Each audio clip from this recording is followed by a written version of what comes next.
Hi, in this video, so I'm going to show you how you can factory reset your L'OR Sublime Compact. It might be really useful if you find you're not getting enough coffee through, or you might be getting too much coffee through. It might not be a fault with the machine, as in it needs descaling. It could be somebody might have accidentally messed up the settings. And it is possible to do by holding the buttons down for too long, because the machine thinks that you want a personalized cup of coffee where you set the amount that comes through. So right now this machine has been set incorrectly, and the lungo by default should be just about the top of this glass. But if I hit the lungo, which is this button on the right hand side, you will see that it will only be about 2/3 of the way through, because this machine has had the personalization settings changed incorrectly for a standard lungo.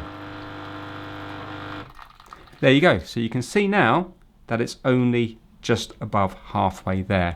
But watch this, we need to hold all three buttons down until they flash, and then when we do lungo, you will see it will be a full cup.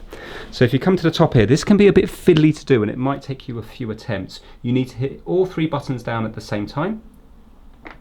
There you go. Can you see they're all lit up? Keep holding them until they start flashing, and then let go. And that's it, the machine is now reset. So if we get the same side, well, I'll tell you what, we'll use the same glass, we'll pour this in here. So that is now completely empty.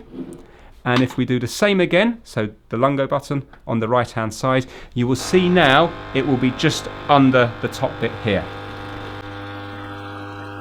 Now, I've done this on the lungo, but somebody might have changed the espresso.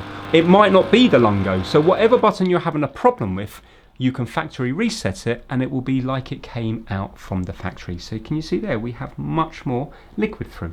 For the purpose of this video, I have not put a pod in here, but the same thing would happen with a pod. I just didn't want to waste two pods for the sake of the video here. But you can see now, by hitting that button, we've gone from there to here by just factory resetting it. So if you're having problems with yours, factory reset it and all your problems might disappear. Thanks for watching.